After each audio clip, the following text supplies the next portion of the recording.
بسم الله الرحمن الرحيم الحمد لله وحده والصلاة والسلام على من لا نبي بعده. صدیق بخاری صاحب ہمارے بہت پرانے کرم فرما ہیں اور میرے لیے یہ شروع سے جیسے ایک مثالی شخصیت کا درجہ رکھتے ہیں، تو اللہ نے ان کو بہت ساری ذمہ داریوں کو قبول کر سکنے والی صلاحیت دی ہے، اور اللہ ان کے تمام کاموں تمام ارادوں کو منظور فرمائے، قبول فرمائے، اور ان سب ارادوں کو ان کے گمان سے بڑھ کر کامیاب عملی طور پر فرمائے۔ تو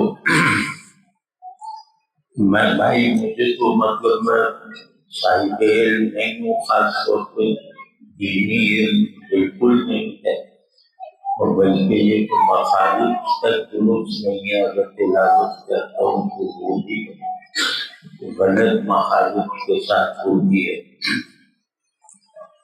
لیکن یہ کہ علم کیا ہے، علم کس لیے ضروری ہے، اور علم کیسے حاصل کیا جائے، یہ اپنے بڑوں کو دیکھ کر خود کو سیکھا ہے، وہی جیسے منتقل کرنے کی کوشش کروں گا۔ اور آج میری خوش قسمتی کہ یہ سمیع مفتی صاحب کے میرے استاد ہیں، باقاعدہ کلاس روم کی طرح، اور افسوس کے نیچے بیٹھے ہوئے، وہ اللہ خوش رکھے۔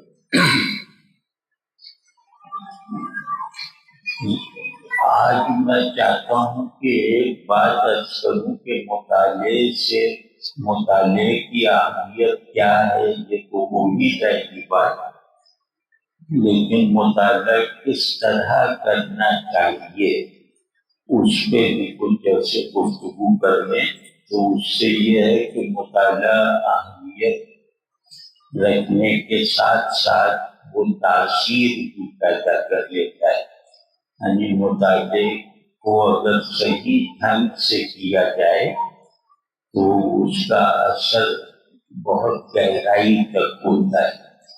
تو وہ طریقہ دیکھنے کی کوشش کریں گے کہ ہم جب کتاب پڑھیں تو کتاب پڑھتے وقت صرف ہمارا ذہن جو ہے وہ اس کا حافظ نہ بنے، بلکہ اس میں بیان شدہ علمی یا اخلاقی یا کسی بھی طرح کے نکات وہ ہماری شخصیت کی مثبت تعمیر میں بھی حصہ دیں، کیونکہ علم صرف ذہن میں محفوظ نہیں ہوتا، ذہن بھی جن باتوں کو زیادہ اہمیت دیتا ہے وہ دل کی حالت بن جاتی ہے۔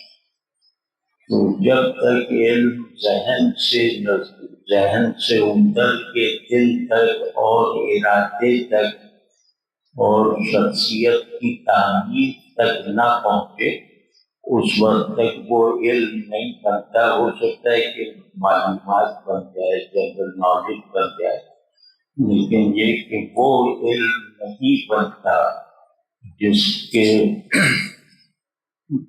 جسے حاصل کیے بغیر ہم انسان ہونا کوالیفائی نہیں کر سکتے۔ تو یہ گویا ہماری ذہنی ضرورت بھی نہیں ہے، بلکہ یہ ہماری وجودی حاجت ہے۔ ہم علم کے بغیر یا علم سے محرومی کی حالت میں یوں سمجھیں کہ موجود ہی نہیں ہے۔ تو یعنی موجود ہونا حقیقی اعتبارات کے ساتھ اگر شعور میں آ جائے تو یہ علم ہے، یعنی علم کا خلاصہ یہ ہے۔ تو بہت مبارک کام ہوا ہے یہ لائبریری، افسوس ہے کہ میں کچھ عذر کی وجہ سے دیکھنے سے محروم ہوں، لیکن امید ہے کہ اس لائبریری سے پورا فائدہ بھی اٹھایا جائے گا اور اس جو فائدہ اٹھایا گیا ہے اس کو باہر تقسیم بھی کیا جائے گا۔ تو پہلی بات یہ حصول علم کے طریقے کے طور پہ عرض کر رہا ہوں کہ علم کی اہمیت سب کو معلوم ہے۔ اسے حاصل کرنے کے لیے دو چیزوں کی ضرورت ہوتی ہے کسی بھی علم کے، مطلب یہ کہ صرف دینی علوم کی بات نہیں ہے، ایک استاد اور ایک کتاب۔ میرے اندر علم کی منتقلی کا عمل استاد سے شروع ہوتا ہے اور کتاب سے جاری رہتا ہے۔ تو یہ بات جیسے یاد رہنے والی ہے، یاد رکھنے والی ہے کہ استاد کے بغیر کوئی علم قابل اعتبار نہیں ہے، کیونکہ آپ کتابیں پڑھتے چلے جائیں اور کتابیں پڑھنے سے آپ کے ذہن میں کچھ تصورات اور تخیلات اور افکار پیدا ہوتے چلے جائیں تو انہیں چیک کرنے والا ہونا چاہیے کہ یہ صحیح ہے بھی یا نہیں۔ صرف کتاب خالی جو ہے وہ غلط فہمی اور خودرائی پیدا کرتی ہے۔ تو جب تک علم کی تصدیق خارج سے نہ ہو، یعنی استاد سے یا اصحاب علم سے، تو اس وقت تک محض کتابوں کے مضامین کا ذہن میں ہونا کافی نہیں ہے، بلکہ کافی تو دور کی بات ہے، وہ مضر ہے اور وہ خود خیالی ہے۔ تو جیسے ایک بڑے فلسفی نے کہا کہ چیزوں کا ہونا نہ ہونا یا صحیح یا کسی چیز کا غلط ہونا وہ دوسرے کی شہادت پر موقوف ہے، آپ کے احساس پر، اس آپ کے احساس تک محدود نہیں ہے کہ میں نے جان کیا۔ تو مجھے اپنے جاننے پر اس وقت تک اعتبار نہیں کرنا چاہیے جب تک اسے جاننے والوں کی تصدیق حاصل نہ ہو۔ یہ پہلا قدم ہے۔ دوسرا قدم یہ ہے کہ جب آدمی مطلب تحصیل علم میں دور تک پہنچ جائے تو اس وقت بھی اسے دوسرے کی ضرورت ہے، اور وہ دوسرا اگر اس سے اختلاف رائے بھی رکھتا ہو تو کم از کم اسے عالم مانتا ہو۔ تو دوسری شرط یہ ہے کہ آپ سے اختلاف رکھنے والا بھی آپ کو صاحب علم مانتا ہو، سمجھتا ہو۔ جیسے ہمارے سلف میں تھا یا تمام روایتوں میں ہے کہ لوگ بڑے بڑے لوگوں نے ایک دوسرے سے اختلاف کیا ہے، اور بعض اوقات وہ اختلاف مجموعی اور بنیادی نوعیت کا بھی ہے، لیکن اس کے باوجود دونوں ایک دوسرے کے صاحب علم ہونے کی نفی نہیں کرتے بلکہ بہت زوردار تصدیق کرتے ہیں۔ تو اگر آپ سے مختلف رائے رکھنے والا آپ کے علم کی تصدیق کرتا ہے تو اب آپ کو یا صاحب رائے ہیں، تو اس میں بھی جیسے میں نے عرض کیا کہ آپ سے اختلاف کرنے والا بھی آپ کو صاحب علم مانے۔ تیسرا درجہ یہ ہے کہ علم انسان کو دی گئی سب سے بڑی فضیلت ہے۔ مطلب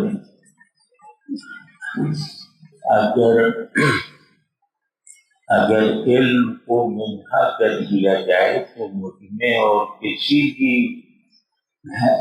حیوانی مخلوق میں کوئی فرق نہیں ہے، تو میرا امتیاز دیگر مخلوقات سے علم کی بنیاد پر ہے، نہ طاقت کی بنیاد پہ ہے، نہ کسی اور بنیاد پر، تو اس بنیاد پر جو میرے وجود کا جواز ہے، جس پر میرا انسان ہونا ثابت ہوتا ہے یا نہیں ہوتا، اس علم کا نتیجہ اخلاقی ہونا چاہیے، کیونکہ نفس وجود کا مظہر ہمیشہ اخلاقی ہوگا۔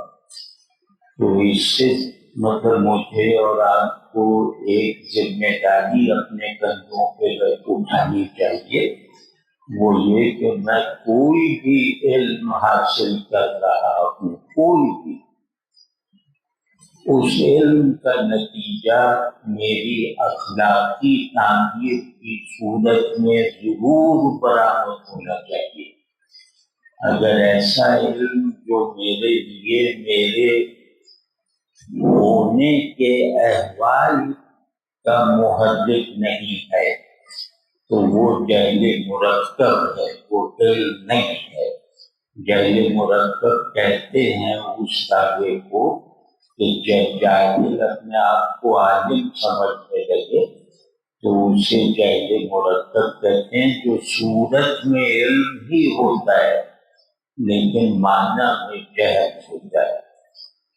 تو یہ خصوصاً نوجوانوں کو یہ بات بہت زیادہ جیسے محفوظ رکھنی چاہیے کہ ہر علم، چاہے وہ میز کرسی بنانے کا علم ہو، چاہے وہ فزکس ہو، چاہے کوئی بھی علم ہو، اس علم کا نتیجہ میرے نفس میں خیر کے غلبے کی صورت میں ہونا چاہیے۔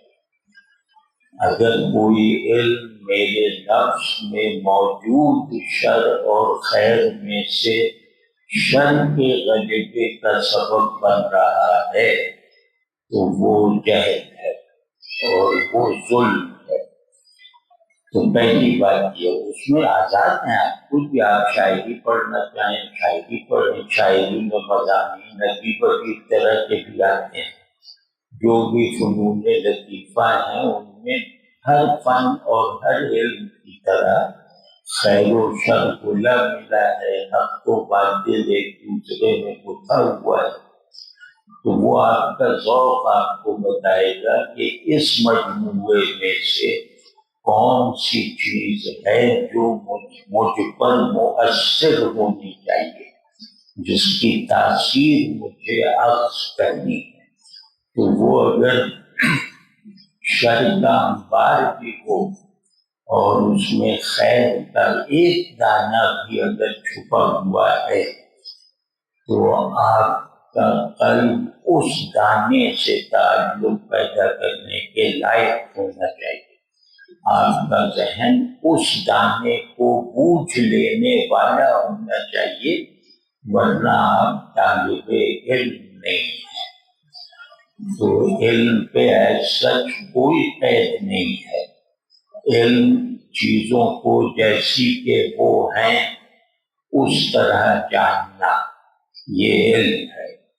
تو اب اگر کوئی شر ہے، اس کے مظاہر ہیں، تو اس پہ میں ترمیم کر کے اس پہ خیر کا رنگ نہیں چڑھاؤں گا، شر کو اس کے یعنی کہ مظہر شر کو اس کی اصل اور اس جیسا کہ وہ ہے اس کے مطابق جاننا علم ہے، اور پھر اس علم کی بنیاد پر اس علم کو خیر کی قبولیت اور غلبے اور پھیلاؤ کا ذریعہ بنانا یہ اخلاق ہے۔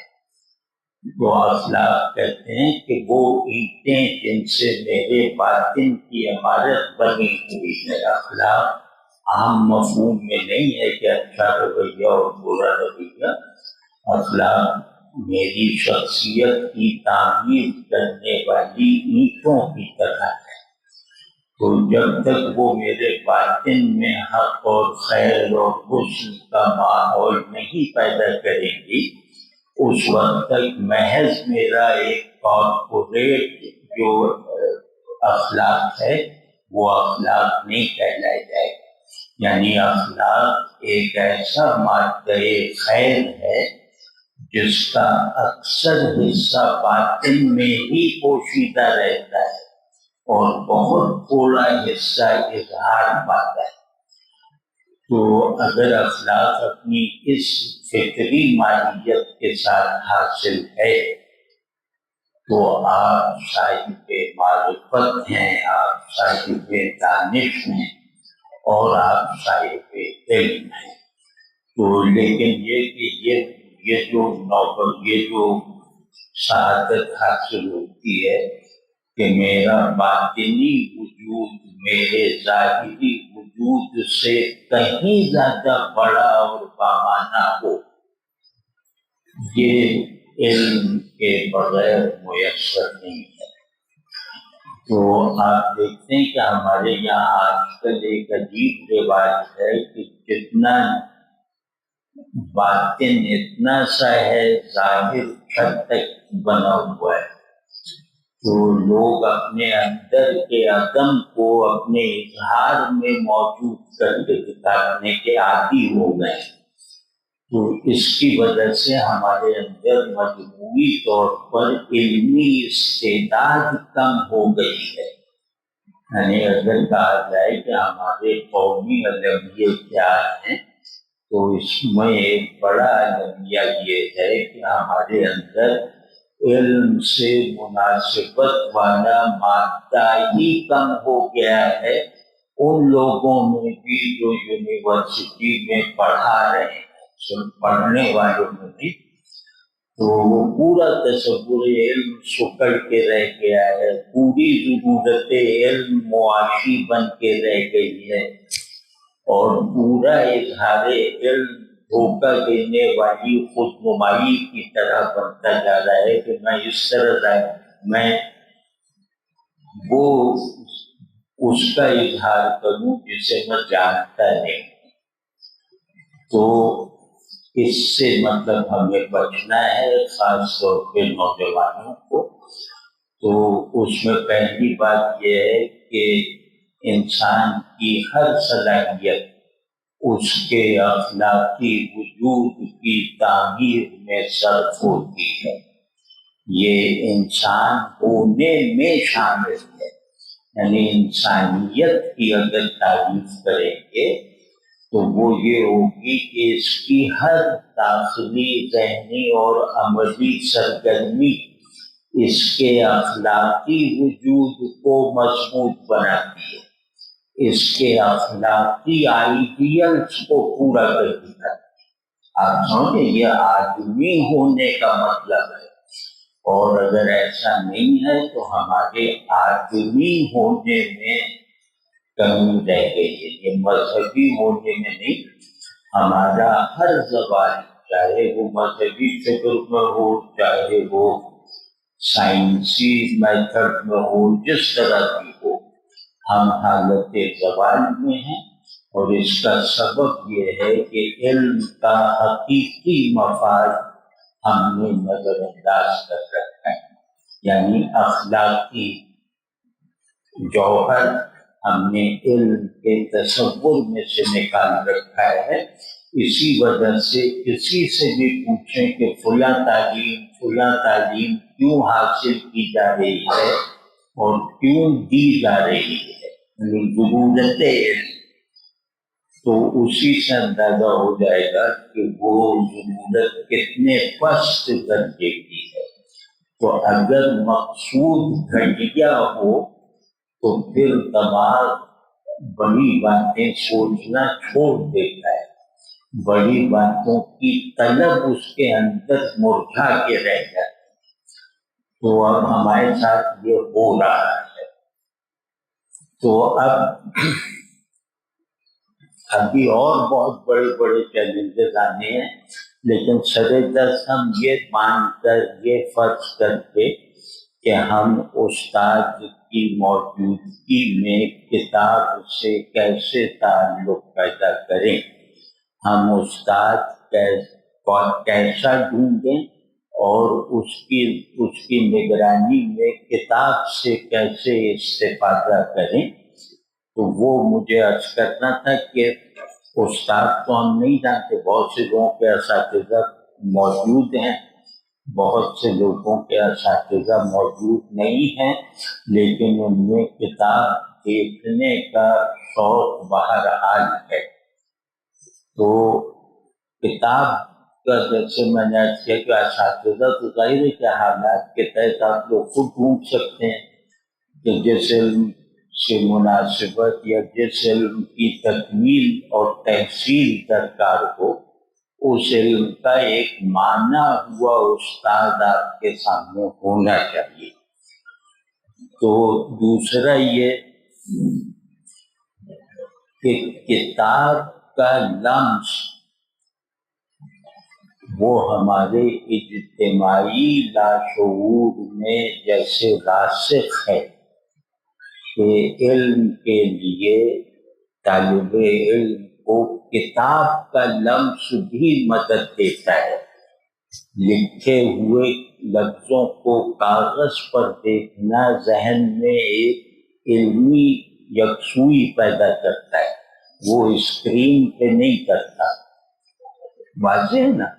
تو اب کیونکہ کتاب کی ضرورت ختم ہوتی جا رہی ہے اور سبھی کتابیں نیٹ پر آ گئی ہیں، اسکرین پہ دیکھی جا سکتی ہیں، تو اس سے جو ہے وہ ایک عجیب طرح کا خلا پیدا ہو گیا ہے ذہن میں کہ ذہن اسکرین پر دیکھے ہوئے کو اب کلینکل تجزیہ آ چکا ہے کہ ذہن اسکرین پر دیکھے ہوئے کو اپنے تخیل یا اپنی ہائر فیکلٹیز کا حصہ نہیں بنا سکتا، وہ محض دیکھنے کا عمل بنانے پہ مجبور ہے۔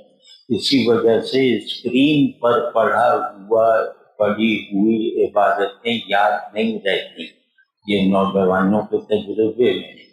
کتاب پر پڑھی ہوئی روایت آپ کو انفعال میں بھی رکھتی ہے، یعنی پیسیوٹی میں بھی رکھتی ہے، اور ایکٹیو بھی رکھتی ہے کہ آپ اس پہ نشان لگا سکتے ہیں، اسے بار بار الٹ کے دیکھ سکتے ہیں، اسے نقل کر سکتے ہیں، اسے زور سے پڑھ سکتے ہیں آواز کے ساتھ۔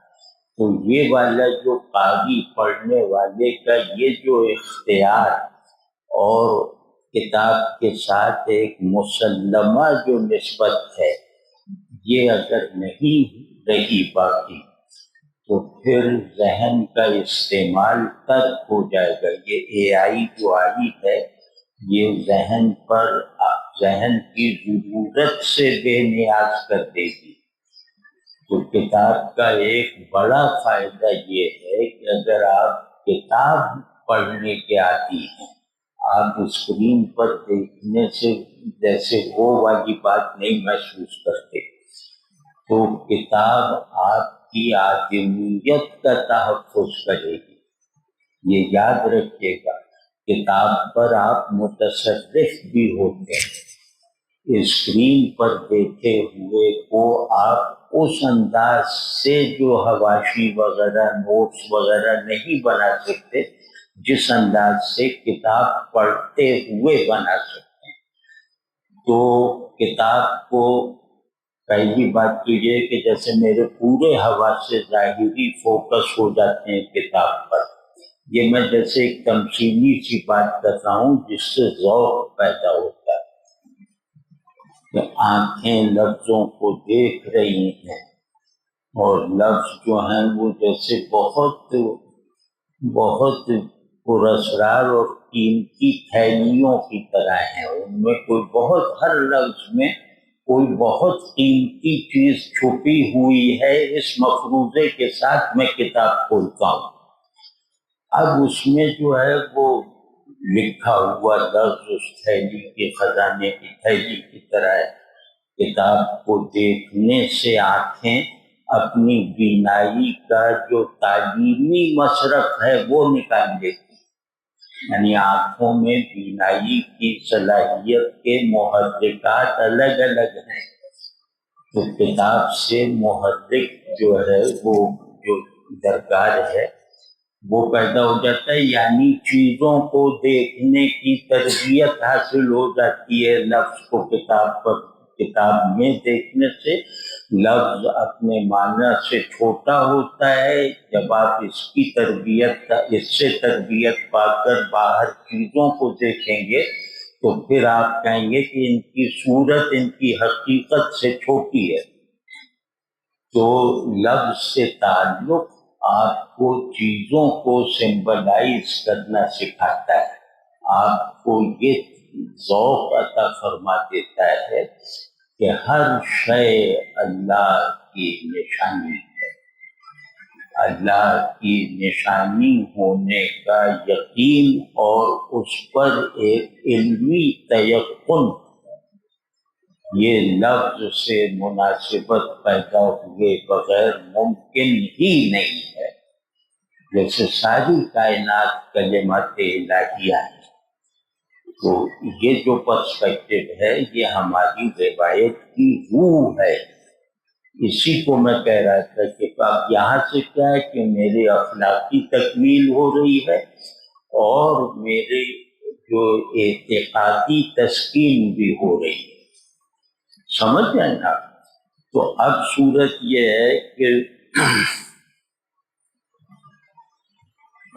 مطالعہ جو ہے وہ، اب میں اس بات کو ذرا آسان بنانے کی کوشش کر رہا ہوں۔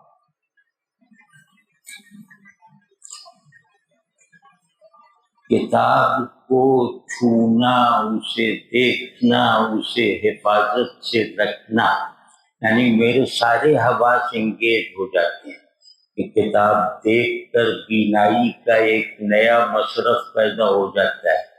اس کے بعد یہ ہے کہ کتاب چھو کر گویا میں علم کا لمس حاصل کرتا ہوں۔ اسی طرح زور سے پڑھ کے سمجھنے کے لیے بعض اوقات آدمی کو عبارت آواز سے پڑھنی پڑتی ہے، تو وہ پڑھ کے میں سننے کی ذمہ داری بھی پوری کرتا ہوں۔ اور اسی طرح یہ کہ آپ دیکھیے گا،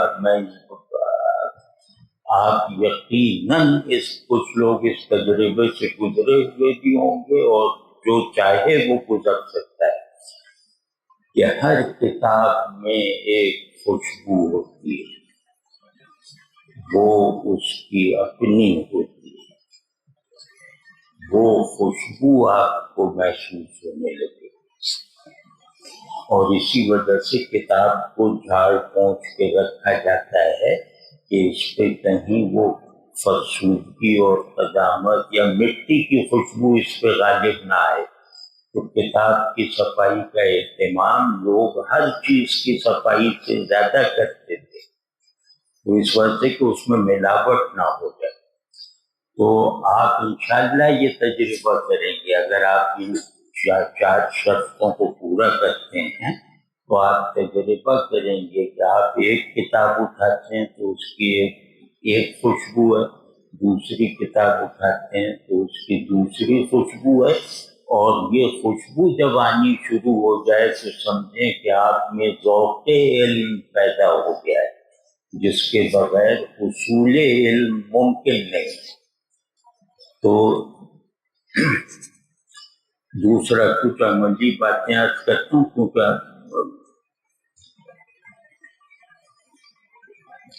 مطالعہ ہمیشہ بیٹھ کر کرنا چاہیے، یعنی حصول علم کی غرض سے کرنے پر صرف ڈائجسٹ وغیرہ لیٹ کے پڑھے، لیکن یہ کہ جس کتاب سے آپ کو کچھ حاصل کرنے کا قصد ہے تو اس کتاب کو مؤدب ہو کر پڑھنا چاہیے، مطلب اسے بیٹھ کر پڑھنا چاہیے۔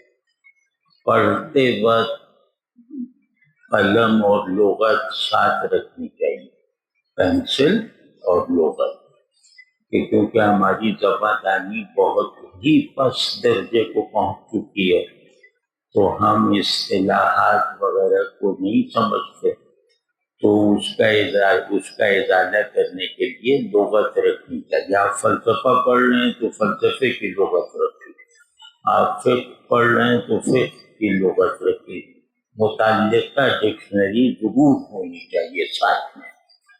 اور کچھ سادہ کاغذ ہونے چاہیے، کاپی ہونی چاہیے، جس پر آپ اس کتاب کے قابل غور نکات یا قابل اختلاف پوائنٹس نقل کر سکتے۔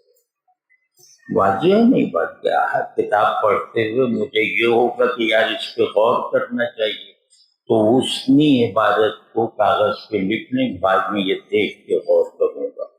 اور بعض جگہ آپ کو لگے گا کہ یہ غلط بات ہے تو آپ اس پر ایک اختلافی نوٹ لکھ دیں، اس کو نقل کر کے اس پہ اختلافی نوٹ لکھ دیں۔ یہ دو کام کرنے لگیں گے تو مطالعے کی رفتار ممکن ہے سست ہو جائے، لیکن یہ کہ مطالعے کا حق بہرحال ادا ہو جائے۔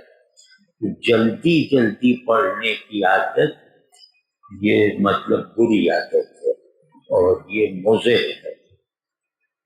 تیسرا یہ کہ یہ بھی کر کے یہ نوجوانوں سے میں بات کر رہا ہوں، لیکن یہاں تو سب ماشاءاللہ صاحب، تو جو چیز سمجھ میں نہ آئے احساس ہو جائے، آدمی نہ سمجھنے کا احساس یقینی ہے، سمجھ لینے کا احساس مفروضہ ہے۔ یہ ہوتی ہے طالب علم کی نفسیات کہ میں سمجھ گیا، اس پہ مجھے شک کو زندہ رکھنا چاہیے، اور میں نہیں سمجھا، اس پہ یقین کو تازہ رکھنا چاہیے۔ تو اب آپ اس میں اس کا طریقہ ہے کہ زور سے پڑھیں، آواز سے، تاکہ آپ کی سماعت بھی اس میں شامل ہو جائے۔ اور دوسرا یہ کہ اس عبارت کو بار بار لکھیں۔ بار بار لکھنے سے ایک سینس آف آتھرشپ پیدا ہو جاتا ہے، جیسے اس بات کا مصنف میں ہوں۔ وہ جو سینس آف آتھرشپ ہے نا، وہ سمجھنے میں بہت معاون ہوتا ہے۔ آپ 3 بار لکھ لیں، ایک فکرہ ہے کہ بھئی میں ہوں کیونکہ میں سوچتا ہوں، تو اب آپ کو حیرت ہوئی اس پر، اب آپ اس کو لکھتے چلے جائیں، تو لکھتے چلے جائیں، 10-15 مرتبہ آپ لکھیں گے تو ایک انکشاف سا محسوس ہوگا اس فکرے میں چھپے ہوئے معانی کا۔ یہ ہمارے سلف کا طریقہ تھا جو کتابیں نقل کرتے تھے۔ تو یہ چیز جو ہے، یہ اگر لائبریری میں بخاری کا کچھ کاغذ اور پینسل بھی رکھ دیں تو وہ جیسے شوق دلائے گی کہ بھئی ان کاغذوں کو سادہ نہ رہنے دو، میں کتاب لے کے بیٹھا ہوں تو ان کتابوں میں کچھ نوٹس لکھوں۔ اور چوتھا یہ کہ ہر چیز کی طرح علم کیونکہ انسان کی پراپرٹی ہے، تو ہر ہیومن پراپرٹی کی طرح اس میں نفع و ضرر لازم ہے، یعنی کہ اس کا نفع بھی ہو سکتا ہے، اس میں نقصان بھی ہو سکتا ہے، صحیح سمجھ کے ساتھ۔ یعنی آپ نے وہ کتاب کو صحیح سمجھ لیا، اب اس صحیح سمجھ کے ساتھ بھی اس سمجھی ہوئی بات کو قبول کر لینے کا عمل آپ کے لیے مفید بھی ہو سکتا ہے، مضر بھی ہو سکتا ہے۔ اس کے لیے آپ ایک پرنسپل پرسپیکٹو اور ایک پرائر پوزیشننگ درکار ہے، یعنی آپ کا ایک پورا پہلے سے بنا ہوا تناظر ہونا چاہیے ضرورت علم کا، اور اس کے ساتھ ساتھ آپ کو ایک پورا فریم ورک ہونا چاہیے کہ ہر چیز معلوم ہو کر ایک نامعلوم کی پریزنس بن جاتی ہے۔ آپ سمجھ رہے ہیں؟ ہر چیز یعنی کہ معلوم منزل علم نہیں ہے، منزل علم نامعلوم کا یقینی حضور پیدا کرنا ہے۔ آپ سمجھ رہے ہیں؟ معلوم تو متروک ہو جاتا ہے، آتے ہی وہ متروک ہو جائے گا یا ایک پڑاؤ کی طرح وہ چھوڑ دیا جائے گا. تو جن کا معلوم ایک پڑاؤ کی طرح ہے اور وہ یہ پرسپیکٹو، یہ تناظر، یہ تصور اپنے اندر پہلے سے رکھتے ہیں، تو وہ انشاءاللہ جو پڑھیں گے اس میں سے نفع ان کو حاصل ہو سکتا ہے، ضرر سے وہ بچ سکتے ہیں. کیونکہ نفع و ضرر سے بچنا علوم کی داخلی منطق کے اندر رہ کر ممکن نہیں ہے، جب تک اس پر سے کوئی باہری اصول وارد نہ ہو. واضح ہے نا؟ تو یہ بنا کے کریں. اور اس میں میرا ایک مشورہ ہے، کیونکہ اب ہم مسجد میں بیٹھے ہیں تو امید ہے کہ سب ہم خیال ہیں اس سطح پہ، یعنی سب اللہ کو ماننے والے ہیں.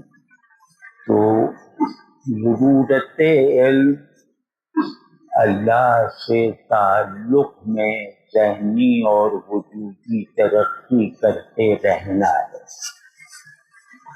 میں ہر شے کو اس لیے لائق ضرورت علم سمجھتا ہوں کہ اس کا معلوم ہونا اللہ کے غیب میں ہونے کو مدلل بنا دیتا ہے.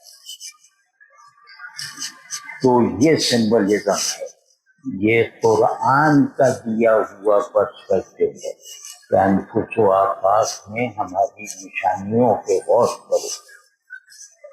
تو اس پرسپیکٹو کے ساتھ اگر آپ دیکھیں گے تو شر بھی اپنا جواز حاصل کر لے گا، شر کا تجزیہ بھی اپنی ایک ویلیڈیٹی یعنی کہ اپنی ایک افادیت حاصل کر لے گا اس پرسپیکٹو سے. تو ضرورت علم اگر آپ اور ہم پر واضح نہیں ہے تو حصول علم خیالات کے انتشار کے سوا کچھ نہیں. تو وہ کرنا ہے. تو ضرورت ہر آدمی اپنے سے سوال کر لے، کیونکہ بنے بنائے ضرورتیں ممکن ہے بعض لوگ نہ قبول کریں نا. تو ہر آدمی جیسے اپنے سے پوچھے کہ یار مجھے علم حاصل کرنا چاہیے، تو علم میں اپنی کس ضرورت کو پورا کرنے کے لیے حاصل کرتا ہوں. تو ضرورت کی جو اگر وہ ضرورت آپ کو فخر کا احساس دلائے تو آپ طالب علم بن سکتے ہیں، اور ضرورت اگر آپ کو چھپانی پڑے، اس پہ فخر کا احساس نہ ہو، تو آپ علم کبھی نہیں حاصل کر سکتے. دیکھیں آدمی کی ضرورتیں اور خواہشیں ہوتی ہیں نا، تو ان میں سے اکثر وہ ہوتی ہیں جو آدمی کو مجبور کرتی ہیں کہ انہیں دوسرے سے چھپاؤ. یعنی شخصیت کی اصل پہچان آپ کی خواہشات ہے، کہ آپ کے اندر خواہشات جس درجے کی ہیں اسی درجے کے آپ آدمی ہیں، آپ کی شخصیت ہے. تو اس میں آپ ذرا علم کو ڈالیں کہ مجھے خواہش علم ہے، مجھے ضرورت علم ہے. وہ کیا ہے؟ علم کی خواہش کس لیے ہے؟ علم کے لیے تو اس سے جیسے میری اور آپ کی ذمہ داری ہے نا، ذمہ داری کا ہماری عزت اسی میں ہے کہ وہ ضرورت قابل اظہار ہونی چاہیے، وہ ضرورت اپنے بچوں میں منتقل کرنے کے لائق ہونی چاہیے. ہر خواہش میرے اندر جو پیدا ہوتی ہے وہ مجھے یہ احساس دلاتی رہتی ہے کہ اسے اپنے بچوں میں منتقل کرو گے یا نہیں، جسے اپنے بچوں میں منتقل کیا جا سکتا ہے یا نہیں. یہی چیک لگا لو تو اللہ نے چاہا تو ایک لائن پڑھو گے تو لوگوں کی ایک کتاب خواندگی سے پڑھ کر ہوگی. ایک بات بہت ضروری بات کہنی بھول گیا تھا کہ اگر مقصود علمی بھی اللہ ہے، اللہ کا یہ حق ہے کہ وہ مقصود علمی بھی بنے، مقصود عملی بھی بنے، اور مقصود روحانی بھی بنے، یعنی کہ مقصود آخر کے عنوان سے اللہ ہی اللہ ہے، اور وہ مقصود مقاصد کی سیریز بنا کر حاصل ہوتا ہے، ٹھیک ہے نا، مطلب وہ منزلیں سر کرتے ہوئے ہماری منزل بنتا ہے کہ ہم منزلوں سے گزرتے ہوئے اس تک پہنچے۔ تو علم کی جو اخلاقی تشکیل اگر اس معنی میں ہو تو یا تو وہ اللہ کی معرفت میں اضافہ لازماً کرے گا، ورنہ وہ علم نہیں ہے۔ اب یہ ہم اپنے پرسپیکٹو سے کریں کہ جو جاننا اللہ کی معرفت میں محسوس اضافہ نہ کرے وہ جاننا نہ جاننے سے بدتر ہے۔ اور دوسرا یہ کہ علم کیونکہ میرے اندر اگر پیشن نہیں پیدا کرتا، جذبہ نہیں پیدا کرتا، صرف تصور بن کے رہ جاتا ہے، صرف قضیات کا مجموعہ بن کے رہ جاتا ہے حافظے میں، تو وہ بھی علم نہیں ہے۔ تو پیشن یعنی میرے اندر حلاوت علم، شوق علم، بلکہ آتش حصول علم ہے۔ تو پیشن بننا علم کے سچے طلب علم کی سچائی کا ثبوت ہے۔